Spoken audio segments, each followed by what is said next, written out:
¿Hay más creencias que ayuden al florecimiento de la excelencia? Desde luego. Y si usted las tiene presentes, mucho mejor. En este libro irá usted encontrando muchas distinciones o revelaciones que podemos añadir. Recuerde que el éxito deja pistas. Estudie a los que han triunfado. Descubra las creencias clave que albergan y que refuerzan su capacidad para emprender acciones eficaces continuamente y obtener resultados sobresalientes. Esas 7 creencias han obrado milagros para otros antes que usted. Y creo que podrán obrarlos también en su caso si se entrega a ellas sin reservas y para siempre. Casi me parece estar oyendo a alguno de mis lectores que, llegado a este punto, dirá, ese sí, es una duda muy grande. Aunque no lo parezca. ¿Qué pasa cuando uno tiene creencias que no le sirven de ayuda? ¿Qué si son negativas y no positivas? ¿Acaso puede uno cambiar de creencias? Pero usted ya ha dado el primer paso. Tomar conciencia. ¿Sabe lo que quiere? El segundo paso es el de la acción. Aprender a controlar las representaciones y convicciones internas. Aprender a dirigir el propio cerebro. Hasta aquí hemos empezado a reunir las piezas que, según creo, componen la excelencia. Hemos comenzado con la idea de que la información es la mercancía de los reyes, de que los maestros de la comunicación son los que saben lo que quieren y emprenden acciones eficaces, modificando su línea de conducta hasta llegar a los objetivos perseguidos. En el capítulo segundo hemos aprendido que el modelo o el modelado es el camino real hacia la excelencia. Si usted descubre a personas que hayan logrado triunfos destacados, puede modelar las acciones concretas que ellas repiten y que producen los resultados.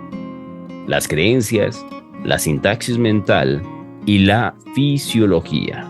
De modo que usted obtendrá resultados similares aprendiendo en menos tiempo.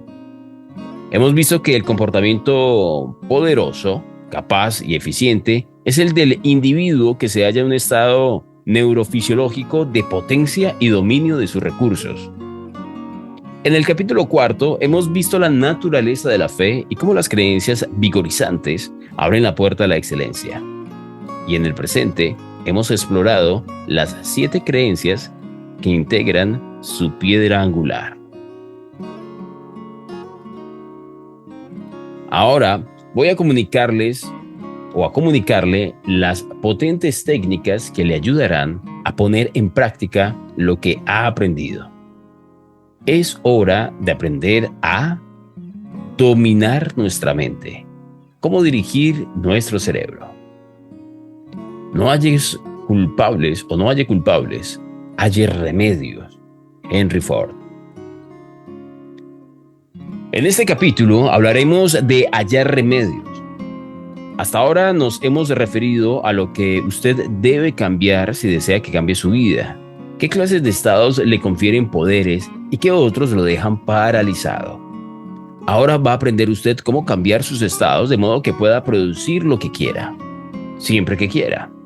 Por lo general, no es que las personas carezcan de recursos, sino que carecen de control sobre sus recursos. Este capítulo le enseñará cómo asumir ese control, cómo sacarle más jugo a la vida, cómo cambiar sus estados, sus actos y por consiguiente los resultados que produce usted en su organismo y ello en cuestión de instantes. El modelo de cambio que yo enseño y que enseña la PNL, programación neurolingüística, es muy diferente del que utilizan muchas escuelas terapéuticas.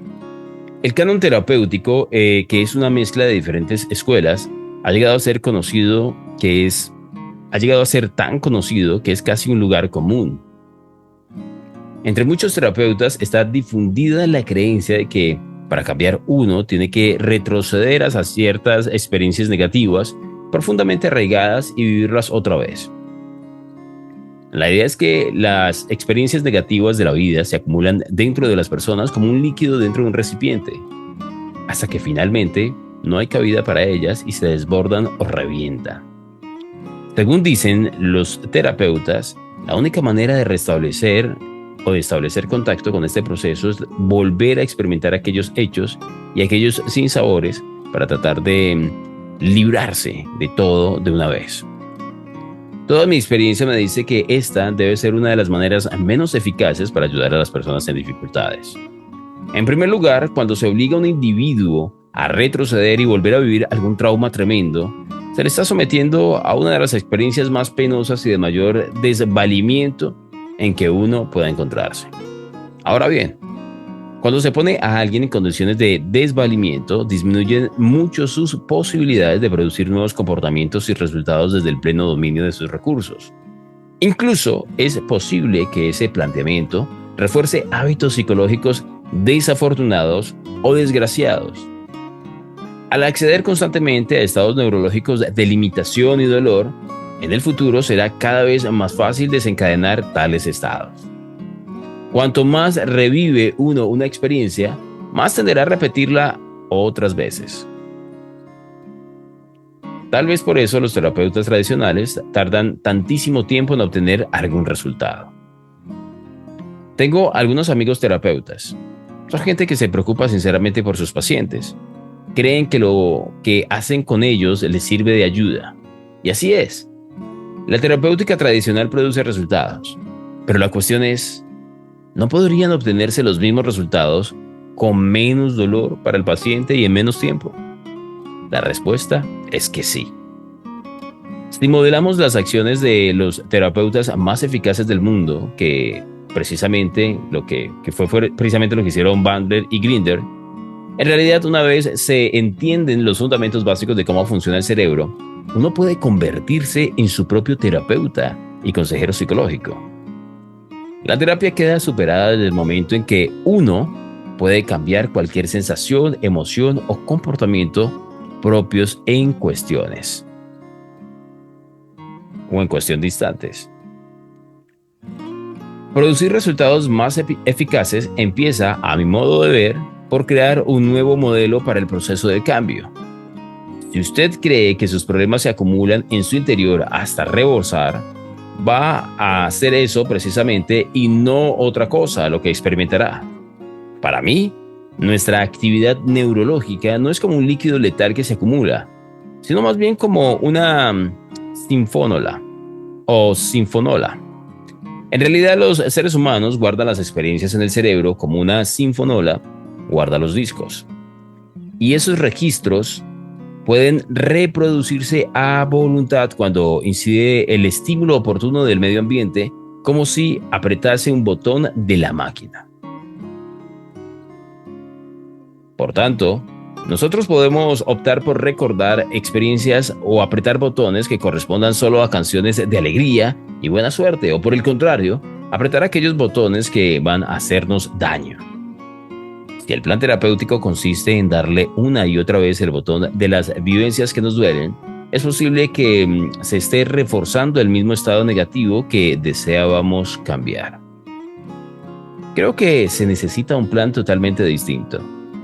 Quizá bastaría reprogramar la sinfónola de manera que saliese otro disco distinto. Al apretar el mismo botón ya no sonaría la canción triste, sino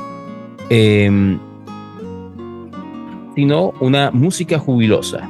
O podríamos regrabar el disco, es decir, tomar esos recuerdos antiguos y cambiarlos.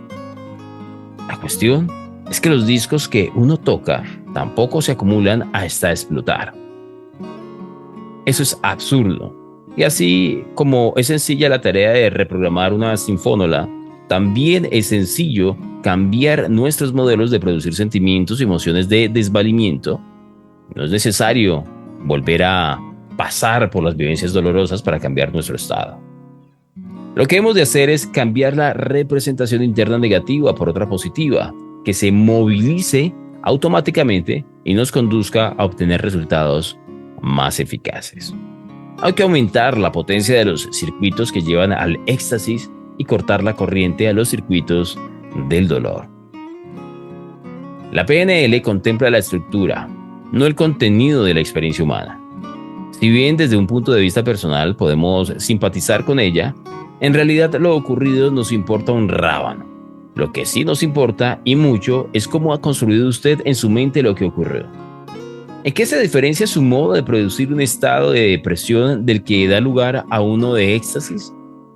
La diferencia principal está en la manera de estructurar las representaciones internas. Nada tiene poder sobre mí a no ser el que yo mismo le concedo mediante mis pensamientos conscientes. Nada tiene ningún poder sobre mí a no ser el que yo mismo le concedo mediante mis pensamientos conscientes. Tony Robbins. Estructuramos nuestras representaciones internas a través de nuestros 5 sentidos: la vista, el oído, el acto, el gusto y el olfato. O dicho de otra manera, experimentamos el mundo en forma de sensaciones visuales, auditivas, sinestésicas, gustativas y olfativas. Es decir, que cualquier experiencia que tengamos almacenada en nuestra mente se ha de representar por medio de esos sentidos, en particular a través de las 3 modalidades predominantes, que son los mensajes ópticos, acústicos y sinestésicos. Estas modalidades son agrupaciones extensas de nuestros modos de formarnos las representaciones internas. Podríamos considerar que los 5 sentidos o sistemas de representación son los ingredientes con los que componemos toda experiencia o resultado. Recuérdese que si alguien consigue un resultado determinado, este se crea por medio de acciones determinadas, tanto mentales como físicas. Si uno repite exactamente las mismas acciones, podrá reproducir los resultados que produjo aquella persona. Y para producir un resultado hay que saber qué ingredientes lo componen. Los ingredientes de todas las experiencias humanas derivan de nuestros 5 sentidos o modalidades. Sin embargo, no basta con saber los ingredientes que se necesitan, pues si queremos reproducir un resultado con exactitud, necesitamos saber también con exactitud qué proporción de cada ingrediente interviene en él. Si echáramos demasiado o demasiado poco de algún ingrediente en particular, el resultado que obtendríamos no sería del mismo tipo o calidad. Cuando los seres humanos quieren cambiar algo por lo común, se trata de una de estas 2 cosas, o de ambas a la vez. ¿Cómo se encuentran? Es decir, el estado en que se hallan y o cómo se comportan. Un fumador, por ejemplo, a menudo desea cambiar la manera en que se siente, el estado, física y emocionalmente, así como también el hábito rutinario de encender un cigarrillo tras otro. En nuestro capítulo sobre el poder de nuestros estados explicamos que hay 2 maneras de cambiar el estado de las personas y por tanto su conducta. O cambiando su fisiología, con lo que uno se encontrará y actuará de otra manera, o cambiando las representaciones internas. En este capítulo trataremos de aprender cómo cambiar concretamente nuestra manera de representarnos las cosas, de tal manera que potencie nuestros sentidos y la creación del tipo de comportamientos que fomentará la consecución de nuestros objetivos. En cuanto a nuestras representaciones internas, son 2 las cosas que podemos cambiar. En primer lugar, lo que nos representamos. Así, por ejemplo, si hemos imaginado la peor situación posible, podemos acostumbrarnos a representarnos la mejor situación posible. En segundo lugar, ¿cómo nos lo representamos? Muchos de nosotros tenemos en nuestra mente ciertas claves que activan de una manera determinada. Las reacciones cerebrales. Algunas personas, por ejemplo, han descubierto que las motiva mucho el imaginarse una cosa muy grande, de gran tamaño. Para otros, el tono de voz con que se hablan a sí mismos constituye un factor de motivación más importante que cualquier otro. Casi todos nosotros tenemos ciertas submodalidades claves que desencadenan reacciones inmediatas en nosotros. Una vez que hemos descubierto las diferentes maneras en que nos representamos las cosas y cómo nos afectan, podemos asumir el gobierno de nuestra propia mente y empezar a representárnosla a fin de que nos estimule y dé poder en vez de limitarnos. Vamos a dejar hasta aquí y ya tenemos una idea muy completa de el camino que va a llevar nuestro autor. Voy a habilitar los micrófonos. Por interno, puedo aprovechar acá. Por interno me han estado preguntando que cómo acceden al club. Y mi invitación, yo sé que los que están aquí presentes, pues obviamente estuvieron atentos y leyeron el mensaje, por eso encontraron fácilmente el enlace. Hay que estar atentos a lo que nos entrega a través de la comunidad del grupo, porque pues, es la comunicación oficial y ahí está el enlace permanente. O bueno, llamémosle semipermanente porque va a durar un poco más de tiempo, pero por temas de seguridad lo debemos cambiar para evitar que la comunidad crezca alrededor de, digamos, un número indeterminado de personas desconocidas. Nosotros por lo menos aquí hacemos un ejercicio de revisar, filtrar, entender, y es importante para que siempre estemos rodeados de las personas que realmente están interesadas en el objetivo del grupo. Muy bien. Tengo una pregunta para ustedes. A mí esa frase que nos dejó Tony me pareció excelente. ¿Hay más creencias que ayudan al florecimiento de la excelencia? Por supuesto. Ahora, ¿en qué crees? Hay personas que creen que el desarrollo personal es basura. Hay quienes creen que es oro. ¿Quién está en lo correcto? Ahí lo interesante es que ambos están en lo correcto, desde su perspectiva, desde su forma de ver las cosas. Es así como funciona. Es lo mismo que podría considerarse, digamos, en nuestra cultura, que un hombre tenga varias mujeres no es algo que sea bien visto. Culturalmente, vamos que señalamos ese tipo de conductas, ¿sí? Las juzgamos, no nos gustan, no las aprobamos o desaprobamos ese tipo de conductas. Pero la conversación cambia cuando nos vamos un poco más hacia el oriente de nuestro planeta. Cuando encontramos culturas en las que tener varias mujeres no solamente está bien visto, sino que eleva el status quo, pues la conversación es diferente.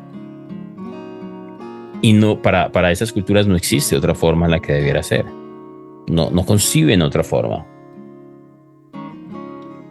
Incluso, aunque se puedan contar, por supuesto, algunas excepciones, el común denominador entre las mujeres es defender ese tipo de situaciones, porque se criaron bajo esa conversación. Entonces, no quiere decir que tener esa creencia sea bueno o malo, pues es la creencia con la que creció. Y difícilmente nosotros podemos desprendernos de nuestras raíces. No es imposible, pero es un poco más difícil. Ahora podemos encontrar noticias de ciertas rebeliones, el tema de tener que ocultar el rostro, de estar completamente vestidas, de no mostrarse en público. Es tanto así que culturalmente, si hay una mujer sola en casa, no pueden estar las ventanas abiertas. Porque entonces cualquiera que vea hacia el interior de la casa podría verla en su intimidad. Entonces las casas normalmente están provistas de unos ventanales, unos vitrales o vidrios que dan cierta opacidad para que al cerrarse pues anule toda la visión hacia adentro. Pues todas esas conversaciones que a uno le podrían parecer extrañas son completamente normales, plausibles, reales y válidas para cierto número de personas en ese contexto.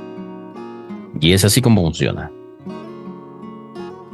Preguntémonos, y quiero que ustedes utilicen su memoria. ¿En qué creían antes de ser profesionales? Uno de niño siempre cree en algo, ¿no? Pues todos creemos en algo en cada momento de nuestra vida, pero de niños casi siempre creemos en algo y ese algo difiere un tanto de lo que finalmente logramos de adultos. Pregúntese en qué creía cuando era niño. Y si eso en lo que creía hoy en día se materializó. ¿Creen que complicaba las cosas para conseguir más resultados? ¿El contexto, la realidad en la que te movías? ¿O las creencias que ya tenías arraigadas? Ahí son dos preguntas bien importantes y además muy poderosas. Uno puede cambiar de creencias y de hecho, si hacemos memoria de nuestra infancia, nos damos cuenta que no tenemos las mismas creencias de la infancia. Entonces, es inevitable cambiar de creencia. Uno puede cambiar de postura, por eso no es sano que se digan, es que yo soy así. ¿Tú eres cómo? ¿Como tus creencias actuales? Por supuesto.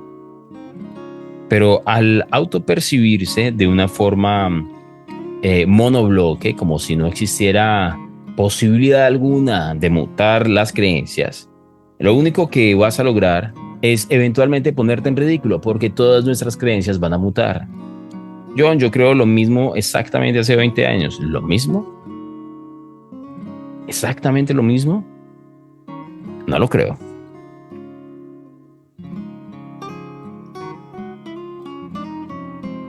Por eso la reflexión. Que analicemos si realmente nuestras creencias son las mismas. Podemos conservar algunos apartados de nuestras creencias y convencernos de que es así, tal cual como nosotros lo percibimos. Pero la realidad es que no.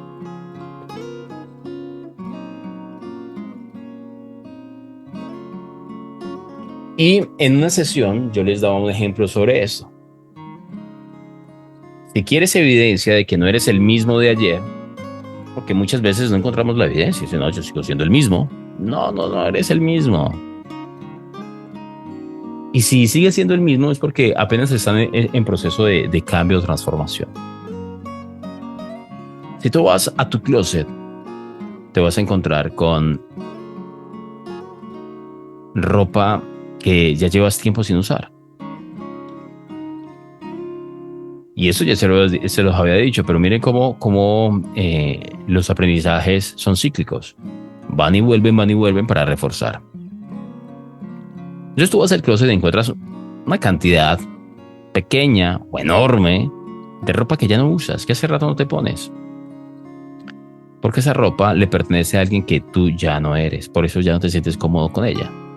Antaño la usabas, te parecía cool, ya no, porque no eres la misma persona. Ya no eres la que cree en ese estilo. Así que es bien importante que tengan en perspectiva esto. Ahora, hace unos días, un cliente, miembro del club, de hecho, me preguntaba o me decía que a él le gustaba el tema del club y el desarrollo personal porque eso le ayudaba a evitar el dolor, porque le permitía aprender cosas nuevas. Y yo, interesante. Y sí, hay dolores que eso lo conocemos nosotros como causas subyacentes.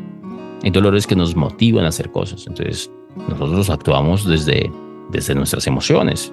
Y es apenas natural que existan dolores que nos motiven, ¿sí? El dolor de pertenecer, por ejemplo. Y se le conoce como dolor porque uno quiere pertenecer. Y si no pertenece, duele. ¿Pertenecer a qué? A una tribu. Porque en tribu se tienen más probabilidades de éxito, de sobrevivencia, de supervivencia. Pero supervivencia ¿qué? Bueno, nuestro cerebro no ha evolucionado al mismo ritmo que nuestro contexto. Y sigue utilizando esa antropología de nuestra esencia, de nuestro ser. Entonces, una reflexión bien importante a la que llegamos en esta sesión con este cliente es: el dolor hace parte de nuestra naturaleza. no está en nosotros evitarlo, sino en mitigar su efecto, en cómo nos representamos las cosas que nos pasan. Nuestro existir por completo es un ciclo infinito de placer y dolor. Nosotros hoy conseguimos algo y mañana estamos trabajando por otra cosa a otro nivel, porque ya la satisfacción por ese algo que conseguimos ha pasado. Porque antes eras coordinador, ahora eres jefe, mañana serás gerente. Porque hoy tenemos un hijo, mañana 2, seguro 3. Porque ya logramos un carro, queremos el segundo, tenemos una casa, falta la finca. Y siempre estamos buscando más. Pero todo eso es dado por nuestras creencias. Entonces, si tú crees que tener te hace feliz, vas a darle mayor intensidad a ese ciclo. Es ese efecto volante. Que si ustedes bien lo recuerdan, en una de nuestras sesiones de lectura, no de este libro, espero que recuerden de qué libro os voy a sacar esa enseñanza, ese efecto volante de esas compras en espiral se lo conoce como el efecto Diderot. Una compra lleva a la otra, porque, ya tengo unos muebles hermosos, pero creo que el papel tapiz no va muy bien con esos muebles hermosos. Y además, los juegos del comedor no hacen... las sillas del comedor no hacen juego con mi nueva sala. Y si nos vamos más allá, la casa debería estar vestida de una forma un poco más uniforme. Esas ventanas ya no lucen con las cortinas. Las cortinas deberían hacer juego con las sábanas. Las sábanas deben ser más impolutas, más impecables. Deben tener 300 hilos. Deben tener 400 hilos. Deben ser de algodón egipcio. Y así siempre vamos a encontrar hacia dónde más crecer. En términos de posesión, en entrenamiento para la vida tenemos una filosofía. Crecen las personas, crecen las empresas, o los negocios, o los proyectos. Pero si tú permites que los proyectos crezcan antes que la persona, esos proyectos no tienen base sólida y regularmente fracasan. Inevitablemente van a fracasar. Porque primero debe crecer la persona para poder llevar la carga de un gran proyecto. Grandes personas, grandes proyectos. Así que con esa reflexión los dejo.